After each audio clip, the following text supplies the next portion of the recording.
빈 그릇과 메마른 땅 위에 서서 1. 물 없는 우물과 빈 그릇. 예레미야 14. 3은 귀족들이 종을 보내 물을 길어오도록 하지만 그들은 빈 그릇만 들고 돌아온다. 우물은 존재하지만 물은 없다. 이는 단순한 자연 현상을 넘어 삶의 근원이 사라진 상태를 암시한다. 우물은 고대 문학에서 지혜나 생명의 상징으로 자회한다. 힌두교 경전 리그베다는 물은 모든 생명의 어머니라 했고 이슬람 시인 루미는 목마름이 강물을 찾아가게 한다고 노래했다. 그러나 예레미야의 우물은 텅 비었다. 인간의 노력이 무의미해지는 순간 오히려 빈 그릇이 진실을 드러낸다. 빈 그릇을 들고 얼굴을 가린 자들의 심정은 부끄러움과 동시에 깨달음의 시작이다. 도교의 장자는 비움은 가득 참의 시작이라 했듯 절망은 새로운 충만을 위한 전제일 있다. 그러나 그들은 아직 알지 못한다. 단지 손에 쥔 빈 그릇의 무게만이 현재를 증명한다. 2. 갈라진 땅과 농부의 눈. 예레미야 14시 45분에서 농부들은 갈라진 땅을 바라보며 얼굴을 가린다. 이는 단순한 기후 재앙이 아닌 인간이 의존하는 모든 체계의 붕괴를 의미한다. 흙이 메말라 티끌로 변하는 모습은 베아올프에서 묘사된 황무지와 닮았다. 거대한 용의 불길에 타버린 땅은 생명력 대신 죽음의 기운을 품는다. 농부의 낙담은 땅과의 신뢰관계가 끊어졌음을 보여준다. 암사슴이 새끼를 버리는 장면 14. 5은 모성 본능마저 절망에 잠식당함을 상징한다. 불교 수타니파타는 모든 존재는 고통으로 얽혀있다고 말한다. 생존 본능조차 포기할 인간은 어떤 선택을 할까? 예레미야의 묘사는 잔인하지만 진실하다. 자연의 법칙 앞에서의 연약함은 인간 존재의 근본적 한계를 드러낸다. 3. 들나귀의 헐떡임과 시야의 상실. 들나귀들이 산허리에 서서 헐떡이는 모습 14. 6은 생명력의 고갈을 극명하게 보여준다. 이들은 더 이상 앞을 보지 못한다. 시야 상실은 미래에 대한 희망의 상실과 동일하다. 그리스 비극에서 오이디푸스는 눈을 찔러 스스로를 감추지만 예레미야의 들나귀는 수동적 존재로 남는다. 헤세의 데미안은 새는 알을 깨고 나온다고 했지만 여기서 생명은 알 속에 갇힌 퇴화한다. 들나귀의 헐떡임은 에즈라 파운드의 시 지하철역에서 묘사한 습기찬 검은 가지처럼 생명의 고통을 응축한다. 그들이 바라보는 풍경은 텅 빈 하늘과 메마른 땅뿐이다. 4. 하나님의 씨앗과 범죄하지 않는 자. 요한일서 3. 9는 하나님께로서 난 자마다 죄를 짓지 아니하나니 라는 선언으로 예레미야의 암울함과 대비된다. 여기서 씨는 변하지 않는 영적 DNA를 의미한다. 힌두교 바가바드기타는 진리는 파괴되지 않는다 고 강조하듯 씨앗은 황폐한 땅 속에서도 발아 잠재력을 지닌다. 죄를 짓지 않음은 도덕적 완전성이 아니라 근원적인 정체성의 문제다. 무화과나무가 열 맺지 못하면 뿌리가 병든 것처럼 마가복음 11시 13분 인간의 행위는 내적 본성의 결과다. 그러나 요한일서의 선언은 인간 의지의 한계를 넘어선 신적 개입을 암시한다. 이는 단테의 신곡에서 베아트리체가 단테를 인도하듯 외부에서 오는 구원의 가능성을 내포한다. 5. 가려진 얼굴과 드러나는 씨앗. 예레미야의 인물들이 얼굴을 가리는 행위 14시 34분는 수치와 고립을 의미한다. 반면 요한 1서의 씨는 내면에 숨겨진 빛을 상징한다. 도덕경 28장은 빛을 알고 어둠을 지키라고 말한다. 가려진 얼굴 아래 씨앗은 조용히 싹틀 준비를 한다. 에밀리 디킨슨의 시 나는 아무것도 아닌 존재에서 화자는 사회적 정체성을 버리지만 그 부재 속에서 진정한 자아를 발견한다. 마찬가지로 빈 그릇과 갈라진 땅은 인간의 무력함을 드러내지만 동시에 새로운 충만을 기대하게 한다. 씨앗이 발아하기 위해선 흙이 갈라져야 함을 자연은 가르친다. 6. 절망과 희망의 공생.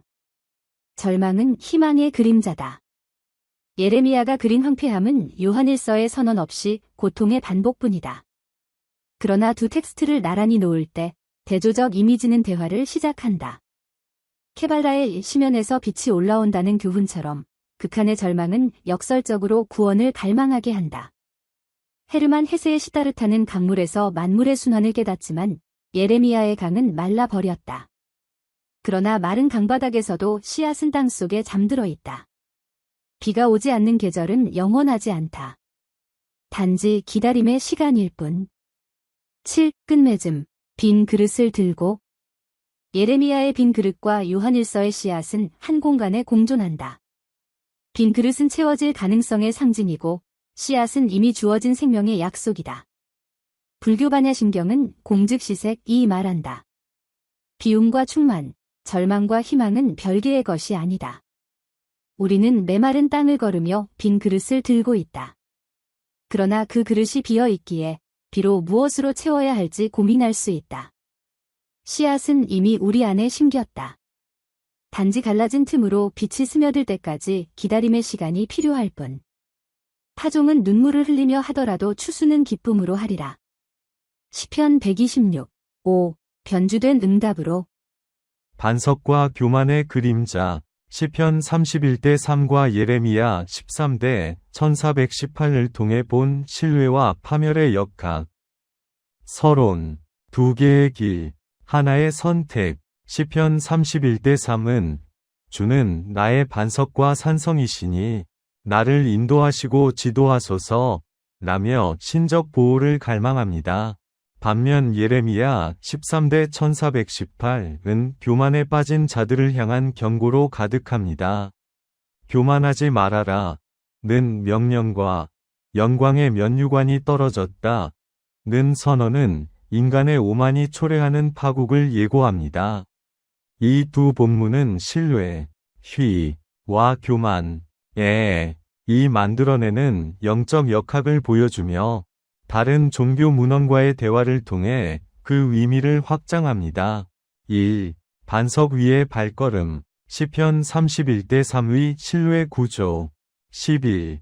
반석 위 상징적 층위. 반석. 은 단단한 보호처이자 변하지 않는 기준입니다. 코란 2대 257은 하나님은 믿는 자들의 보호자시니 그분이 그들을 암흑에서 빛으로 이끄신다 고 말하며 이와 유사한 신뢰의 구조를 제시합니다. 반석은 단순히 위험을 막는 방패가 아니라 길을 잃지 않도록 하는 영적 나침반입니다. 12. 인도와 지도의 이중성. 인도하시고 지도하소서 에서 인도. 다락는 길을 열어감을, 지도. 나차. 는 세심한 조언을 의미합니다. 불교, 법화경, 제7품, 위, 일체 중생을 인도하여 불도를 보이리라. 는 구절과 비교할 때, 신적 인도는 개별적 상황에 맞는 맞춤형 가르침입니다. 13. 도덕경, 위 무위, 무위와의 대화. 노자는 훌륭한 행군자는 흔적을 남기지 않는다.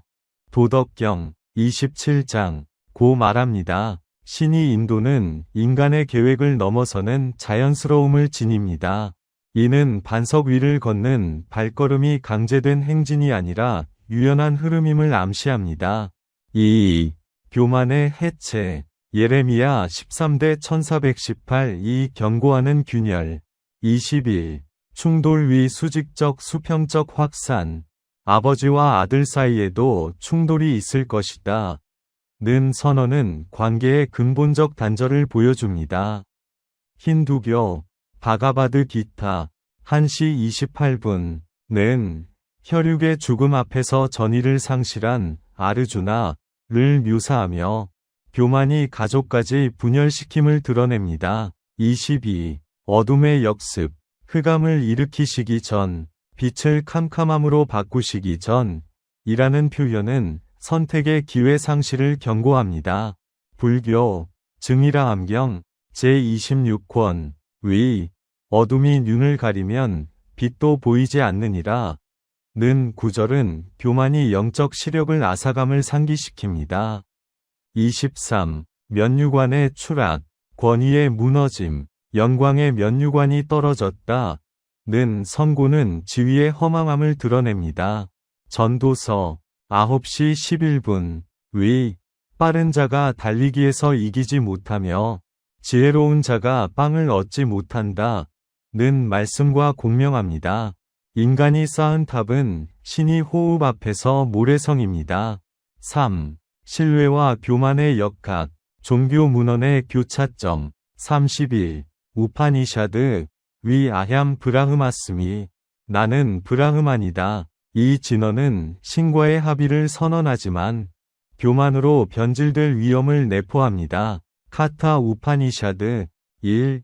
2시 23분 는 교만한 자는 진리를 보지 못하리라 고 경고하며 신뢰와 오만의 미묘한 경계를 지적합니다. 32. 법구경, 위 이익과 집착. 집착은 고통의 뿌리라. 법구경 216는 가르침은 교만의 본질을 꿰뚫습니다. 권력에 대한 집착이 신뢰를 대체할 때 인간은 스스로를 반석이라 착각하며 추락합니다. 33. 영성의 계단. S.T. 존 클리마커스. 위 겸손. 7세기 기독교 문헌은 겸손은 천국의 사다리라 말합니다. 신을 반석으로 삼는 자는 자신의 그림자를 밟으며 오르지만 교만한 자는 사다리가 흔들리는 줄 모릅니다. 4. 일상의 영적 역학, 발걸음과 그림자의 대화. 41. 기도, 반석에 새기는 발자국. 이슬람의 오후의 기도, 살라트는 시간마다 신뢰를 재확인하는 의식입니다. 알라는 겸손한 자의 기도를 들으신다. 코란 2대 186는 구절은 신뢰가 반복적 결단임을 상기시킵니다. 42. 침묵, 교만의 소음을 끊는 칼. 도가, 위, 좌자, 제2편는 말하지 않음을 말한다 고 합니다. 침묵은 내면의 교만이 내뱉는다는 옳다는 주장을 잠재우는 도구입니다. 43. 성찰, 면류관의 무게 제기. 유대교, 탈무드, 베라호트 28b. 위, 매일 자신을 심판하라 는 가르침은 권위를 쓰는 자가 먼저 자신의 머리 무게를 재보게 합니다. 결론.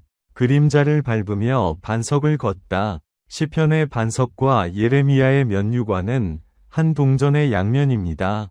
신뢰는 교만을 경계할 때 참된 빛을 발하고 교만은 신뢰를 상실할 때 그림자를 들이웁니다. 법화경, 위, 3개는 모두 고통이요 안정된 곳이 없으나 나의 정토는 멸하지 않느니라.